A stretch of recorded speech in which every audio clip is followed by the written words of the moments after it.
Muito obrigado, deputado Fábio Osterman, na pessoa de quem eu cumprimento a todos os representantes da mesa, todos os deputados presentes. Doutora Luciana, parabéns por sua manifestação, parabéns pelo seu zelo, pelo seu empenho na busca pela proteção integral das crianças. Essa é, de fato, a missão institucional do Ministério Público e o melhor interesse da criança, a senhora pode ter certeza também que é a preocupação de cada uma dessas famílias educadoras que está aqui nessa sala.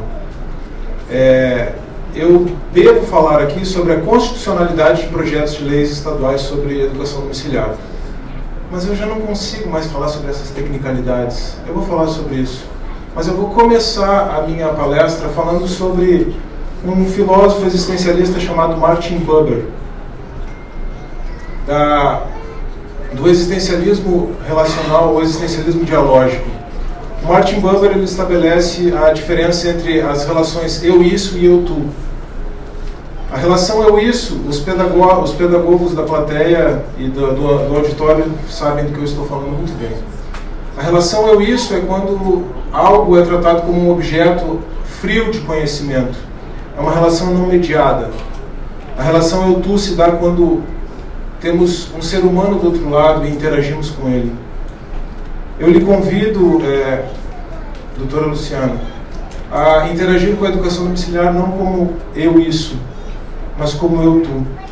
Conhecer essas famílias, conhecer essas crianças, conhecer o trabalho que é desenvolvido e perceber, sim, que eles estão sendo educados de acordo com o seu melhor interesse.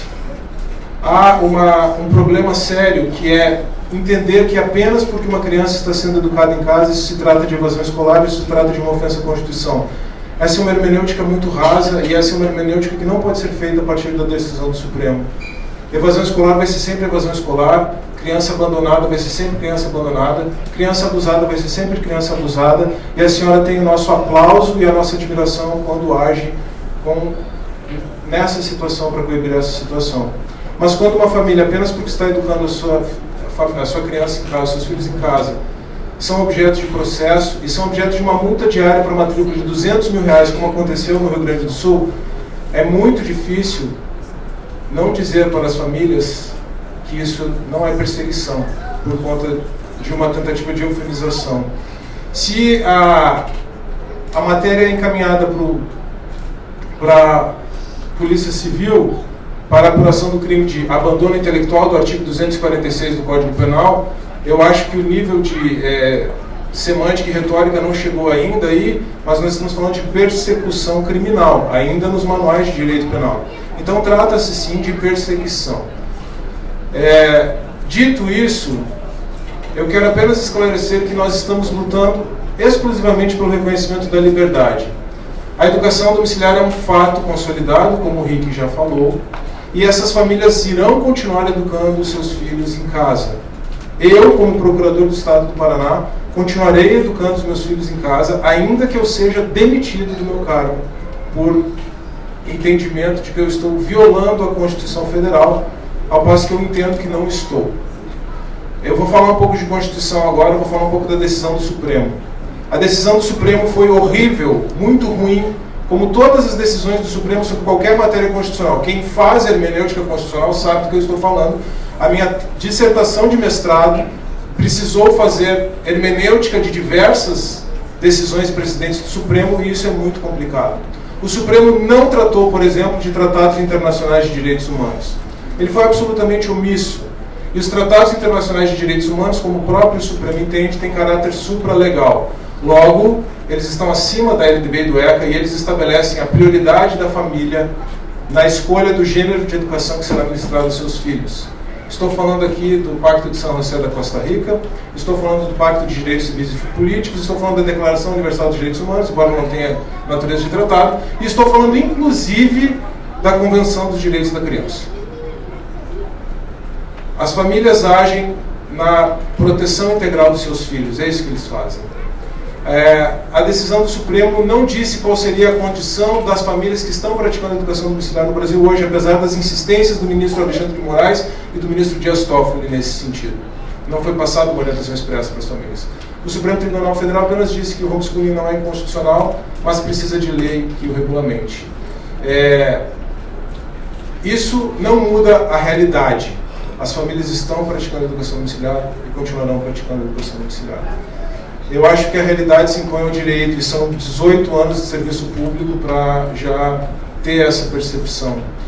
O que eu posso falar a partir da decisão do Supremo, já que o objetivo aqui, o meu caminho aqui, até aqui, o que me trouxe aqui é fornecer subsídios para o projeto de lei estadual para compreendermos a constitucionalidade do projeto de lei estadual. O Supremo Tribunal Federal mencionou lei federal porque isso é o raciocínio natural de uma discussão como essa. Mas, se nós fizermos uma análise da Constituição, das competências legislativas previstas na Constituição, nós temos dois caminhos. Ou o artigo 22, que estabelece diretriz e base da educação como tema de competência legislativa privativa da União, ou o artigo 24, que estabelece educação e ensino como tema de legislação concorrente de Estados e União. A própria Lei de Diretrizes e Bases da Educação, a própria LDB, diz que ela trata de educação escolar. Então, isso retira a educação domiciliar do âmbito das diretrizes e bases da educação, retira a educação domiciliar do artigo 24 e coloca do artigo 22, desculpa, e coloca a educação domiciliar no âmbito do artigo 24. Aí nós temos competência legislativa concorrente, e aí nós temos a possibilidade da União estabelecer normas gerais e os Estados legislarem concomitantemente ou de forma suplementar. No entanto, enquanto não houver lei federal sobre um assunto, os Estados exercem competência legislativa plena, como diz o artigo 24, parágrafo 2º da Constituição. Essa competência legislativa plena, ela perdura até que sobrevenha a norma geral estabelecida pela União, que diz o parágrafo 3º. Logo, defendemos que o Estado do Rio Grande do Sul tem competência legislativa plena para legislar sobre educação domiciliar até que sobrevenha lei federal. No momento que sobrevier a lei federal, ela cai. Eu só quero dizer que essa é a nossa luta, nós estamos nessa batalha jurídico-política, vamos travá-la até as últimas consequências também, mas até o exaurimento das nossas forças, e eu confesso, promotora, deputados, que as minhas forças em alguns momentos quase se exaurem, e o Rick também sabe muito bem do que eu estou falando, mas esse é o argumento jurídico-político. Esse é o subsídio que eu preciso passar para essa casa legislativa. Mas o argumento fático, político, é que a educação domiciliar é uma realidade consolidada. Nós não queremos entrar em embate ideológico nenhum. Nós só queremos que o nosso direito, a nossa liberdade seja reconhecida. Muito obrigado.